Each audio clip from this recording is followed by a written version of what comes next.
Baseball is back, and at Team Toyota, savings and selection are back too. With tons of new Toyota SUVs, trucks, and hybrids to choose from, and with our lineup of over 200 certified used Toyotas, you can find the right fit for you and your budget. Plus, our service and collision centers are here to get you back in the game in no time. Visit one of our 3 locations in Princeton, Langhorne, or Glen Mills, or online at teamtoyota.net.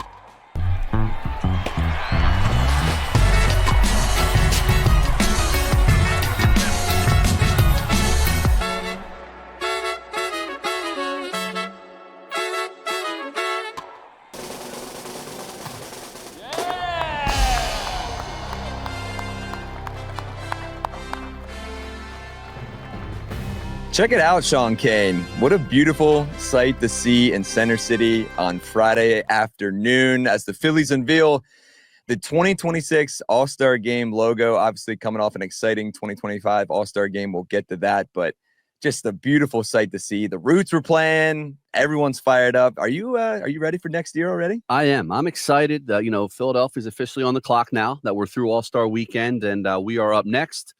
First time in 30 years since we've had the All-Star Game, which is exciting and obviously coinciding with the 250th birthday of our country celebration in Philadelphia, of course. So it'll be fun. It'll be a lot of fun. It'll be a great week. I'm already looking forward to it. It'll be here before we know it, I'm sure. So looking very excited to see how it all plays out over this next year. A cool logo. And as you mentioned, next summer it's going to be nuts with the World Cup, the bicentennial, all the fun stuff. And now the 2026 All-Star Game. So, hey, welcome into the Phillies Talk podcast presented by Team Toyota. I am Spencer McKercher, joined by Sean Kane. Kaner, by the way, I got one of our good friend here, Kelsey. Okay. She said that they were down in the truck the other day and they want to go with Kaner and the Cobra. Okay. For the pod. Sure. That works for me. You like that? I'm in. Whatever you and Tom McCarthy decide, however you want to promote this, works for me.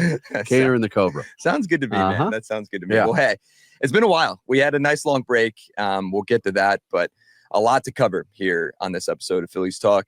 But first, before we get going, dude, how was your nice little break? Good break. Yeah. Good break. Right down to the shore after Sunday's game in San Diego. Went down to the Jersey Shore, took the kids, the whole family down there. So we had a nice week, a lot of beach time, played some golf, a lot of pool time, boardwalk, did a water park one day. So we hit all the big things.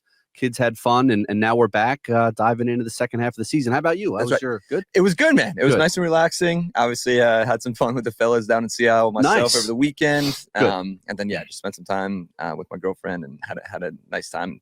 I was mentioning to my buddy Timmy, we were golfing yesterday, and said it's like a spring break, if you want to call it that. You know, halfway, kind of a little more than halfway through the season, but it kind of is that unofficial halfway point. And now let's get to the Phils. 66 games remaining. Sprint to the finish. Time to go, man. Mm-hmm. Time to go. And we'll get some predictions here as the pod goes on. But there's a lot to recap over the last time that we talked, including the fun festivities down in Atlanta and the 2025 All-Star Game. Let's start with there, I guess. Sure. Home Run Derby, fun, exciting. Yeah, very fun. Cal Raleigh, that was cool. Shout out to Big Dumper. Mm-hmm.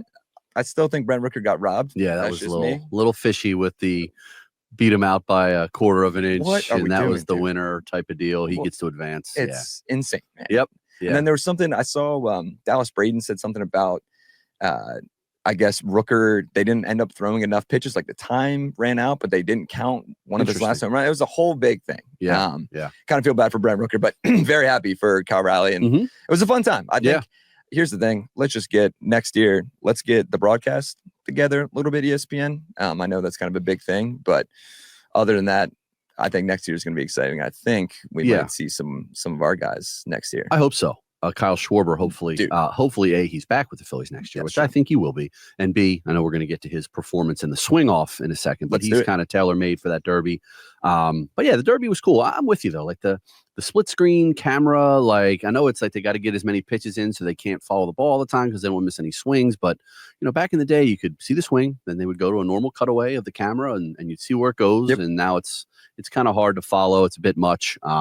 Maybe they do away with like the timed aspect of it, and everybody gets X amount of pitches, and who knows? But so it's cool though. The Home Run Derby never gets old. In fact, I was at the Home Run Derby in '96, Spence. Really? At the Vet. Nice. The day before the Monday, Barry Bonds won it. He kind of walked it off, but there was McGuire was still with the A's at the time, so I was date myself here, but I was just turned 15. Nice.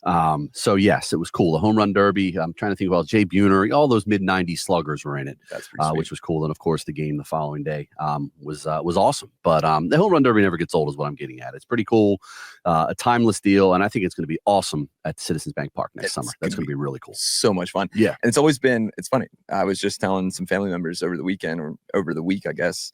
I've never been to one. Okay, and like, obviously, as a kid growing up watching baseball, like that's all you want to do. Yeah. And like the home run derby every year, every summer, it was like, hey, you're on vacation. You're like, hey, let's turn on the home run derby. Let's watch the All-Star game. And I am so excited for next year. I might find myself in left field or right field, depending on whoever's hitting. And that'll be a good spot. Ashburn Alley will be popping out there. Yeah, that'll be fun. It's going to be a good time.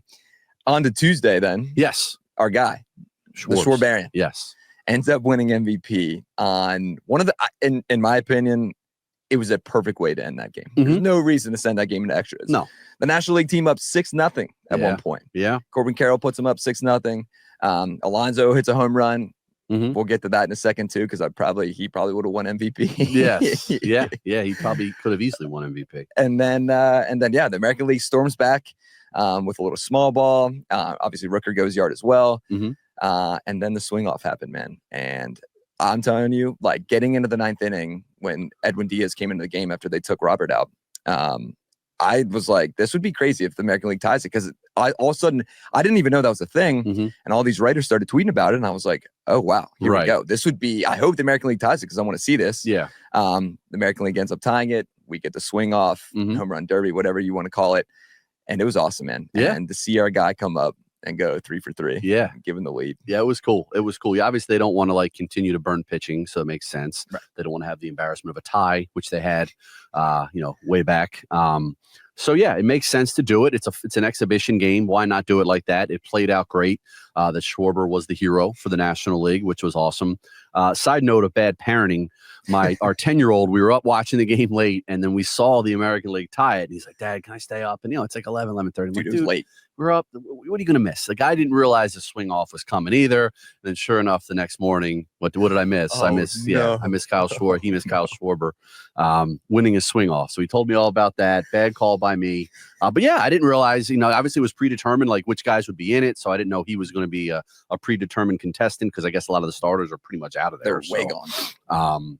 So it worked out well. But yeah, Alonso, Schwarber, it was a good National League squad they put together there. Well, it does kind of stink, because it would have been fun if you got, I don't know, Alonso. Yeah, exactly. Judge, those guys involved. Dude, and like throw Vlad in there too. Yes. Man, yeah. It would have been so much fun. But obviously, that's another thing. I guess that's a thing that these guys, after they're done, they're like, we're out, man. Right. We're on the out PJ. They want to get to where they're going for a couple days, which I get. Like, those guys have been there Monday and Tuesday. They probably have a day or two Wednesday and Thursday to hang with their families. So they're out of there. They play their couple innings, and then they're literally leaving town before the game's over. So. Yep.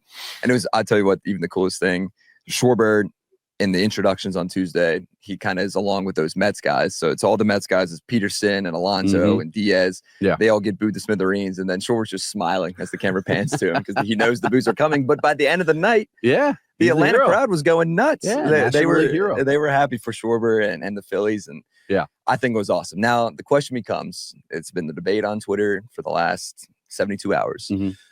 Would you like to see that kind of going forward? In like regular baseball games for extra innings, / say you get rid of the ghost runner. Okay. And then you go into, if you go past the 12th inning.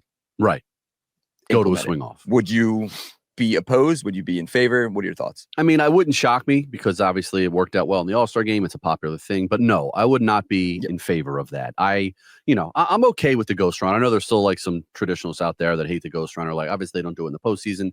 I think it's a good way in the regular season to end these games in 10 or 11 innings, as opposed to these games dragging on 15, 16 innings. Managers don't like that, because they have to burn their whole bullpen, and then they have the next day they play, and then who's available to pitch. So I get it. I'm all right with the ghost runner. As long as, again, they don't do it in the postseason, which they don't. But yeah, I don't know. I think the swing off would be a little gimmicky. I guess it would be kind of akin to the, a shootout in hockey or penalty kicks in soccer. But yes, I mean, it wouldn't shock me. It's nothing I'd be outraged about. But if it were my decision, I would keep it kind of the way it is and avoid the swing off to determine actual games during the regular season. But I can see where people like the excitement of it, and it would add a little element to it, but I would keep it kind of the way it is right now. I think I'm with you. Okay. And just as baseball guys, right?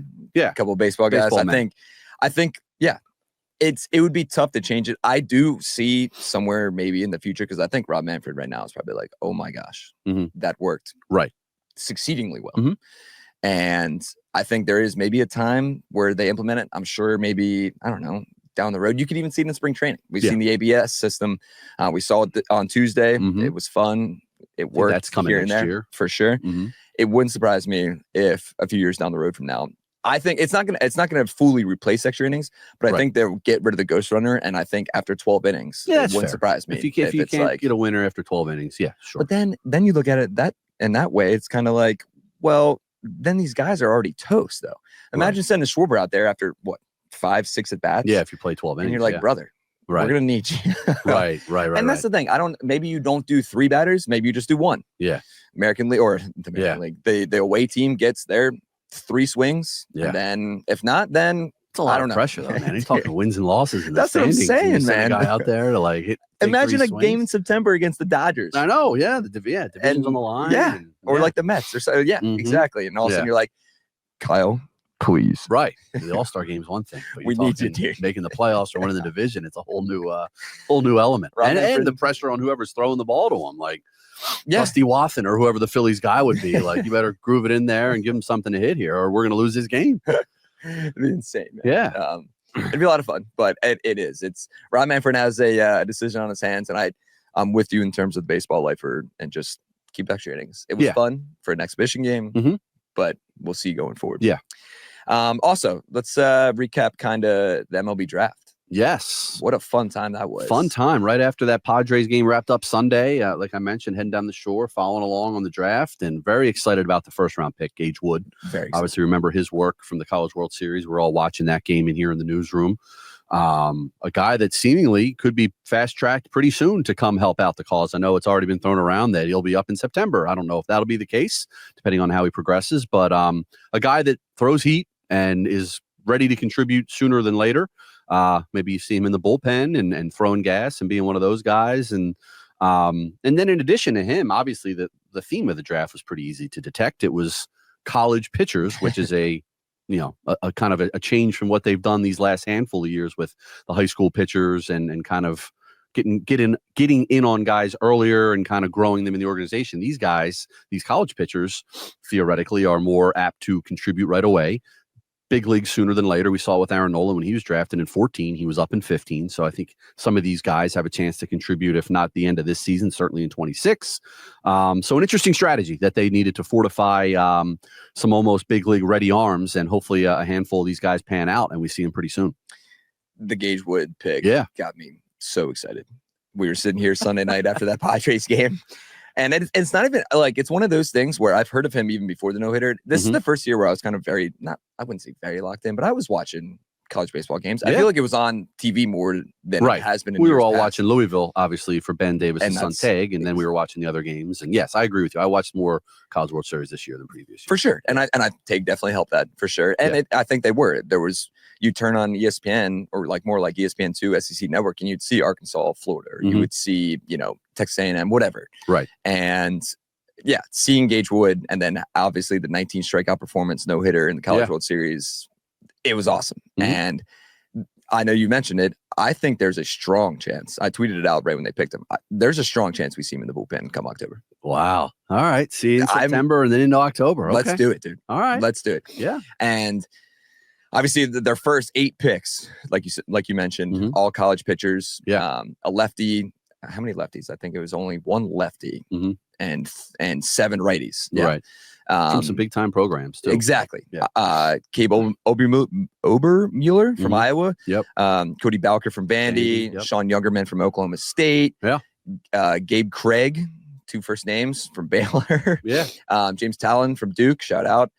Matthew Fisher, who's a high school pick. Right. And then Brian Walters from Miami too. So exciting, man. And again, and now we'll kind of transition a little bit. Do you think that them kind of supplementing this pitching and college pitching Does that kind of mean maybe as the trade deadline approaches, they wanted to get some more pitching depth because there could be some of these guys on the move? Yeah, for sure. And I don't think you can count on these guys that they just drafted to be up in 2 months. Great if they do, not unprecedented, but over the course of recent history, kind of rare that a guy can be drafted and then 2 months later he's up pitching and taking down innings in September and October.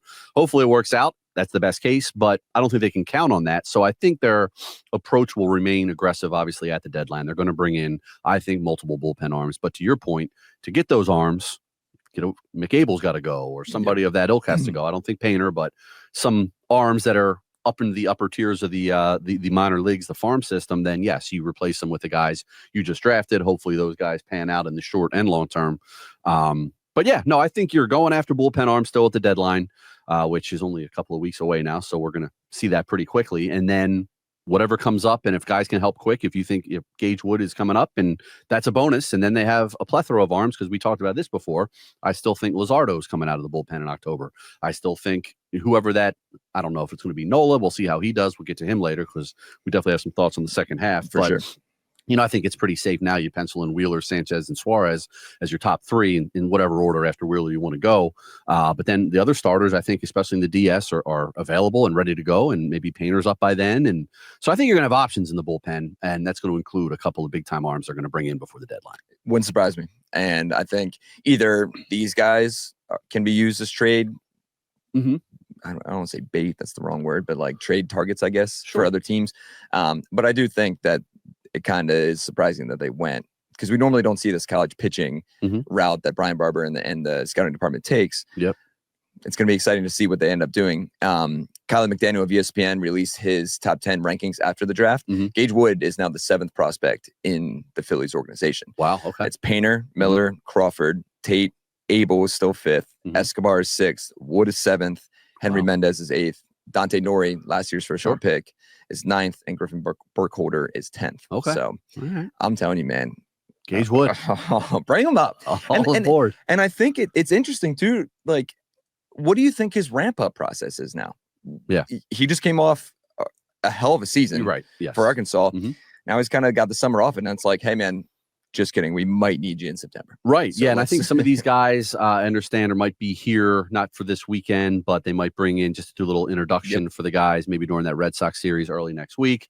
But then after that, you send them wherever you want to send them to start, whether that's down in Clearwater, whether that's Jersey Shore, high A ball somewhere, and then just see where they go from there. And obviously Reading, and they get to Lehigh Valley, or if you even want to skip Lehigh Valley, that's not unprecedented either. If the guys are, only have so many bullets, obviously they're not going to want to completely run them into the ground here. But yeah, no, we'll see. And then if they're on the roster in September, they're eligible for October, and that would be a heck of a story if we see the first round pick taking down big innings in October. Gage, your game 7 against the Dodgers. We're going to need you for the 7th here, bud. Right. Okay. Can you do that in the NLCS? That'd be insane. Yeah. But I don't know, man. It wouldn't surprise me. So we'll see what good old Gage Wood can bring to the Phillies either this season or maybe next season. Seems like a guy with a lot of juice too, like just a personality wise, and obviously the way he pitches. I think it's going to be pretty popular. Very popular guy. Pretty soon here. Yeah, so it'll be fun. It shows a lot of fire. The best part is that after he lost, or he got the no-hitter, but he lost a perfect game in the 9th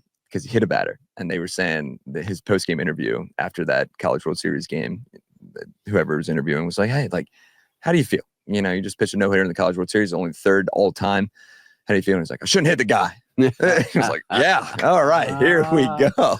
He's got a lot of young, like Rick Bottalico in dude, exactly. Like flamethrower, just like, all 110% all the time. So he'll be popular here if he comes up and pitches well, no doubt. A little crap talker too, man. Oh, it's exciting. Yes. Yeah. All right, Kaner, switching gears real quick. You know why? Football season is quickly approaching. We're about 8 weeks away from the Eagles hosting the Cowboys on Thursday Night Football. They'll be raising that beautiful Super Bowl banner. I'm pretty fired up. You have to be too. Super fired up. Birds coming off of the Super Bowl win. NFL season not far away, like you said. I'm excited. I'm ready to see the Eagles defend that Super Bowl trophy. Should be a fun year. Oh, it's going to be a fun year. And you know what else is always fun? Our friends at Philly Sports Trips. Join NBC Sports Philadelphia and Philly Sports Trips for the ultimate fan experience. Lock in your spot today and be a part of the Birds takeover in Kansas City.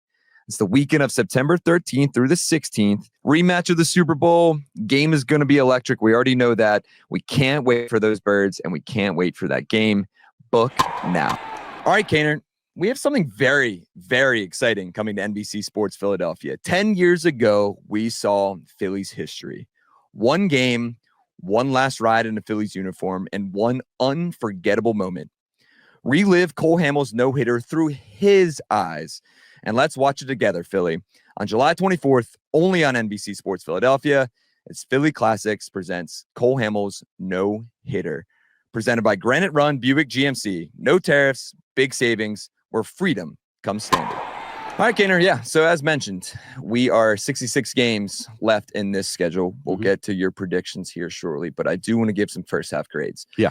Obviously, the Phillies still hanging strong right now.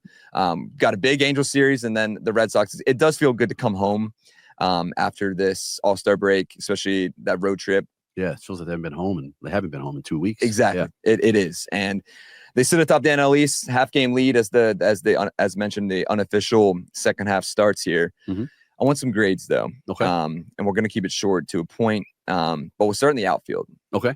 Give me your outfield grades for the first half of the season. That's a rough place to start. Yep, I know. Let's just get out of the way. D? Yeah. I mean, okay. I'll go. I don't want to go never. Castellanos is Castellanos. He's what you expect. He's not the problem.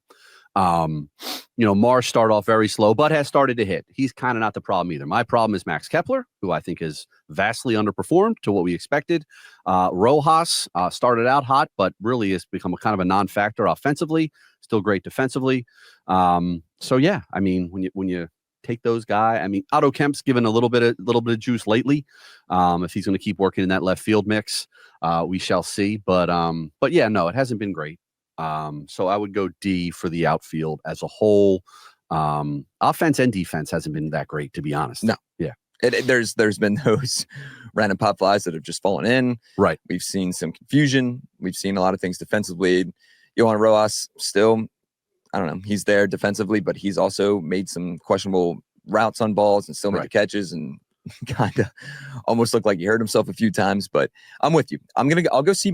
Okay. Just because Marsh has turned it around. Yes. Brandon Marsh has really turned around. And you needed that. You needed that after, especially the slow start that he had. You needed him to kind of come through there. So I'll give the outfield a C-. Okay. Definitely room for improvement. And I think there will be improvement. Okay. As July kind of rolls on heading into August, yep. Whether that's Strauss Crawford, whether that's someone from another team. I think there is improvements on the way, and hopefully that outfield can kind of solidify itself. Because, like you said, Cassie's still just Cassie, man. His production is kind of what you expect. Yep, 273. Defense, yeah, exactly. Just consistently good. Yeah, at the plate, and as long as he can stay off some of those sliders away, we'll be all right. Exactly. Let's go to the infield now. Yes. Give me your infield. You want to go first, or want me to go first? I'll go first. Yeah, I don't want to keep going first. No, you're fine. Yeah, I'll go first. For my infield grade, I'll go B+. Okay.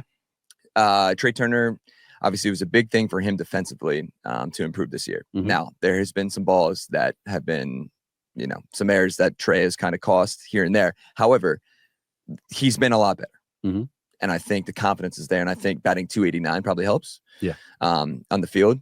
Bohm the same way. Bohm has made some great plays. I think Bohm has improved greatly at third base over the last year and a half. Ever since, even you go back to I effing hate this place. Right. Ever since then, I feel like Bohm has increased his defense.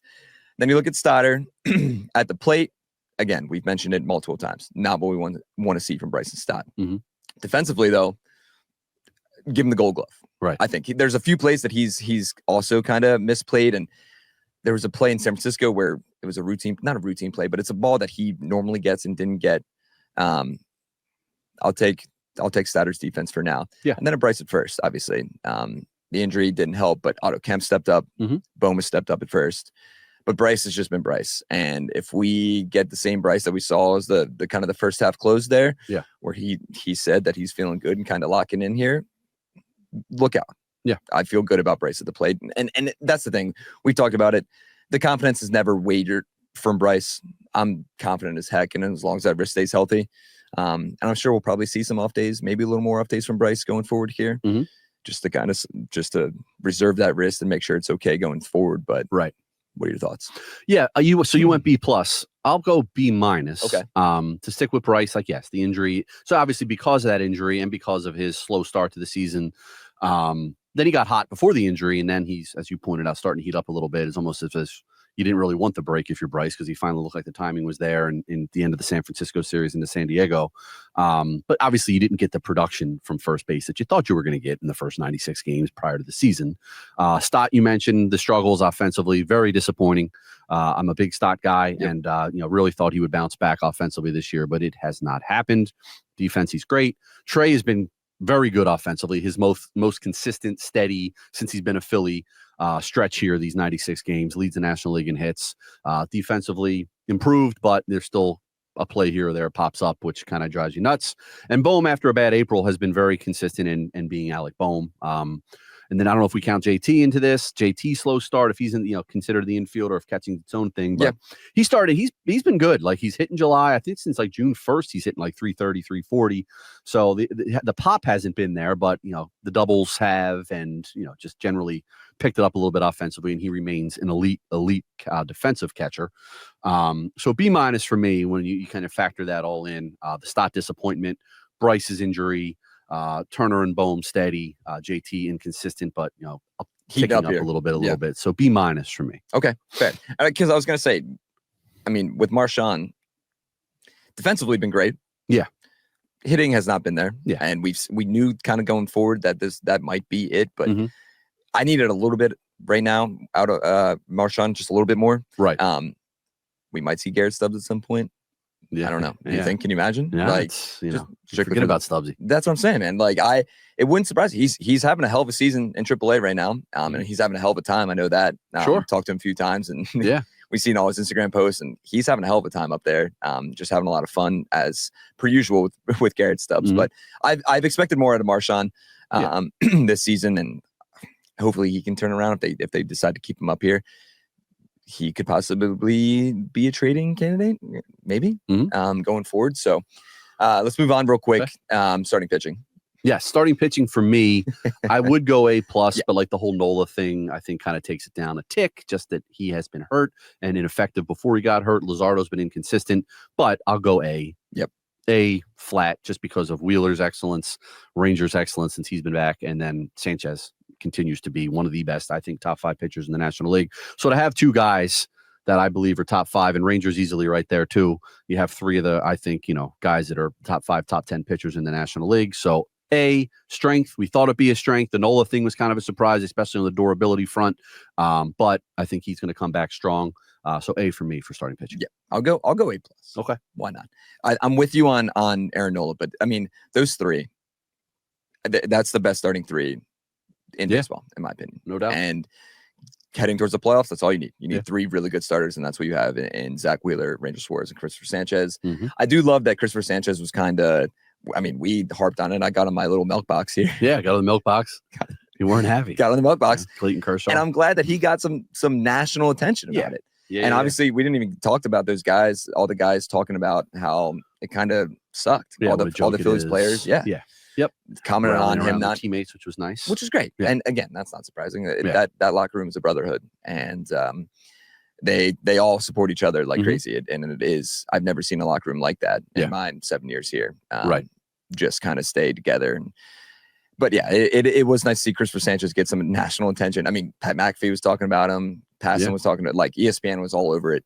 Then it kind of comes out that these guys, obviously, Wheeler bows out, and thank God we didn't have to ridicule Dave Roberts on this podcast either for not starting Zach Wheeler in the All-Star game. But, right.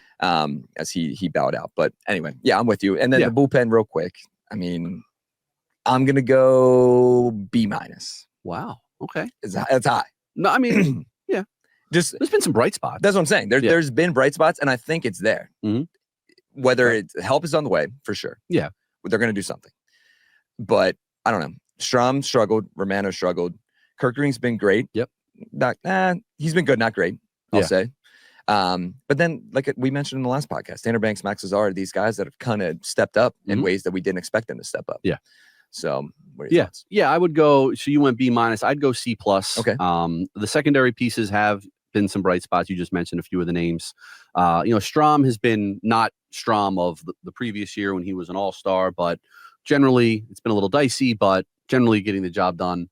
Kerkering's been great. He's been great. Banks has really developed nicely. I just think the Romano thing brings it down a little bit. For sure. Just because he was the big acquisition.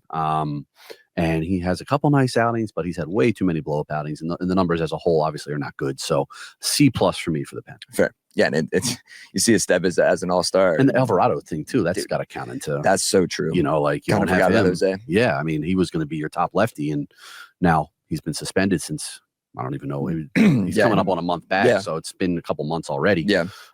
So, yeah, I think that has to go into it, too. That's a great point. Yeah, I kind of forgot about Jose, which there's been times that Giants game, a perfect example of, could have used Jose Alvarado. Yeah.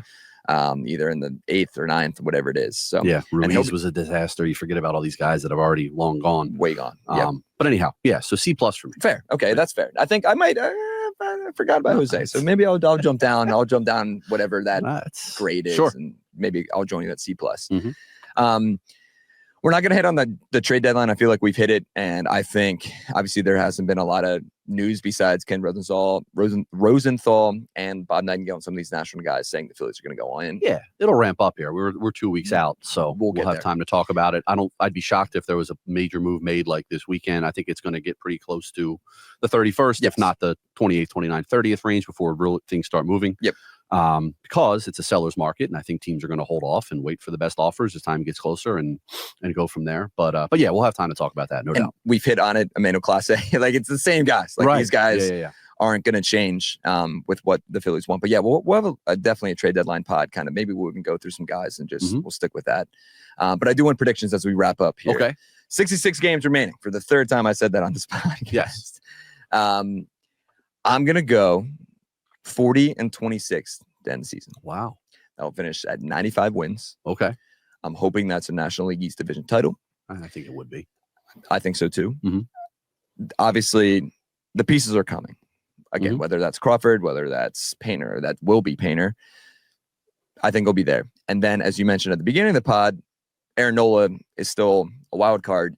Throw him back in this rotation. And if he can step up the way that we know Aaron Nola can, this team, the ceiling's high. Let's just get the bats rolling. And it made me feel better coming off this past weekend and the Giants series. I know they struggled a little bit in San Diego. However, I do feel better about JT heating up. Some specific bats. Yes, those two guys. And Schwarber's going to be Schwarber. Yeah. So I think Bryce is going to have a big second half a big final 66 games, 2.5 months. Nola's my big prediction. I think he's going to come back, be dialed in. By the time he gets back, it'll probably be about a 3-month reset for him. Yep. And I think he's going to be fresh.